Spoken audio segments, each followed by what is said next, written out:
Hey everybody, just want to remind you to support Project YM and your favorite YouTube channel, The Popish Plot, and save yourself 10% off your favorite Catholic Balm Co. products by shopping at Catholic Balm Co. That is catholicbalm.co, and using the code PLOT2021 at your checkout to get that 10% off.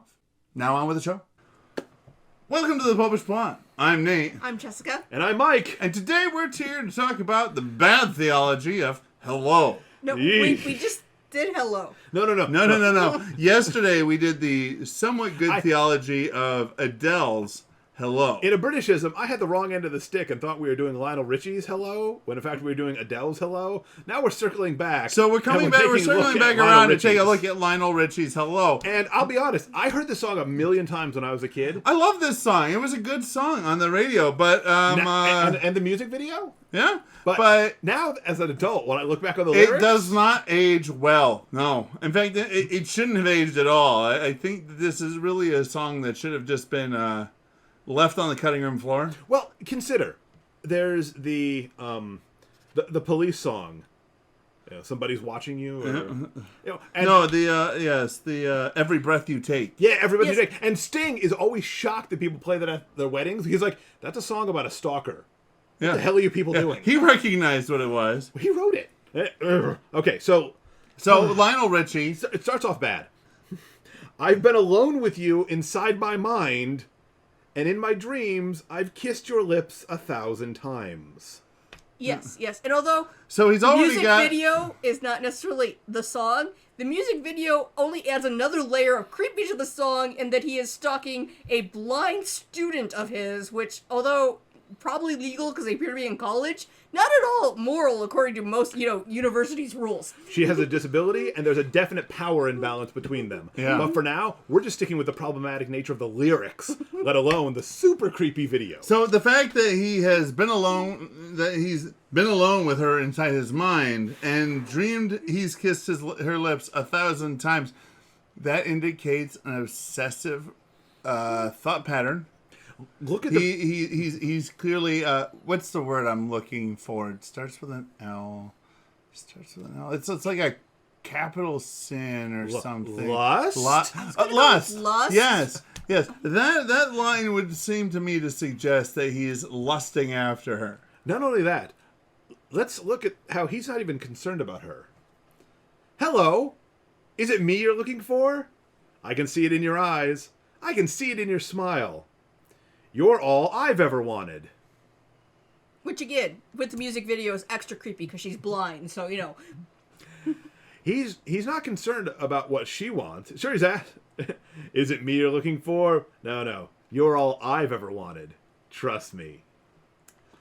So, Mike and I, in discussion about this song and the subject of love, we keep coming back around to, I believe you said it was a Fulton Sheen quote of the fact that we love people, we use things. And the problem with the modern world is too often we use people and we love things.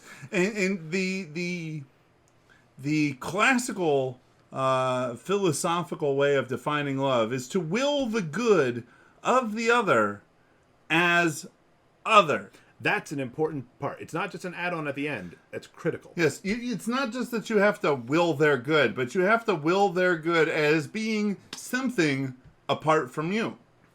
Because if you are willing their good as how it relates to you, that's using. They're no longer a person. They have now become, in your minds, a thing. Yeah, you want their good, but only in how it benefits you.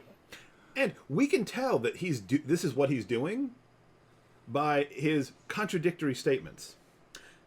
Tell me how to win your heart, for I haven't got a clue. But let me start by saying, I love you. Those two things can't be true. You can't not know how to win their heart and not know and love them, because in order for you to love them, you would first have to know them. So at best, the most generous interpretation is he doesn't love this girl. He just loves the idea of this girl. Yes. He loves the thingness of this girl. Technically, from a philosophical standpoint, you could theoretically love them without knowing them. However, Not when, again, we go back to the top and he's kissing her 1,000 times in his dreams. Yeah. I mean, this is something where we didn't have necessarily the lyrics unless you bought the, cassette or record back then, and B, Lionel Richie was, considered very good looking at the time. And he's a great singer. Yes, but if you had either the nerdy guy or the somewhat creepy guy singing this, all the women would run. Well, and best case scenario, if Jack Black is singing this, women run away. Best case scenario, this is some loser who can't get a girl, and you're all stay away from that guy. He's a weirdo. And in fair, why is everybody pointing at me? I'm a little concerned about this. I'm agreeing with her point. But Fine, that one. One thing I would note is that the 80s, musically, the 80s were a tough time. In the 60s and the 70s, it was all about the message. But really, disco's not about a message. No. But I'm just saying, you had folk, and you had, there were stories that were told in the music. But by the time you got around to the 80s, it was really all about the sound. And how much money could we get for your sound? So I can see how this song got published. But at the same time, I feel like somebody should have been and at the same time, there was a very laxness with regards to creepy stalker stuff. Given the sexual dysfunction in Hollywood that we've seen over the last couple of years, I can totally see why this would be approved within the entertainment industry culture. Oh, yeah. There were probably a whole bunch of producers who were like, "Yeah, no, I totally know. I totally." Yeah, that resonates with me. I've been there. I bet Phil Spector thought this was great.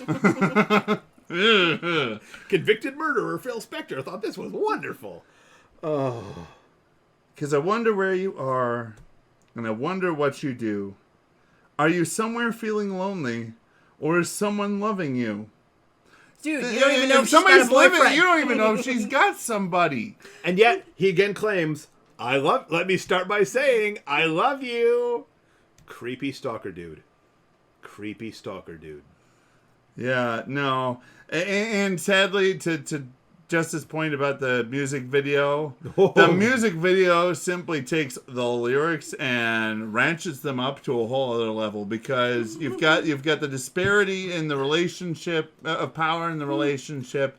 You've got this individual who is disadvantaged, and another individual who is looking to take advantage. Except no, it's even worse than that, because at the end, they confirm, oh no, she always wanted it.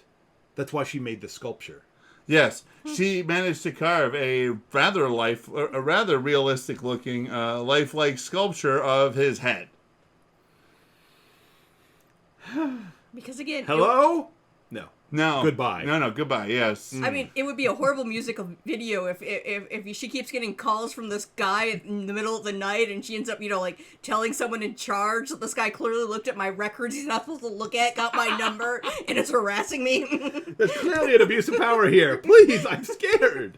Yeah, dude, this is just. This is way.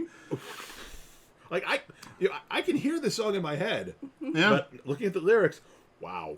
Yeah, it's another one of those things where It's another one of those things where we look at, and at the time that this came out, it was big. It was a hit, and everybody loved it. But you go back and you look at it, and you're like, wait, how did that? Well, I mean, there's some amazing streak. There's something like in 8 consecutive years between the Commodores and then his solo career. Like in 8 consecutive years, Lionel Richie had a #1 song.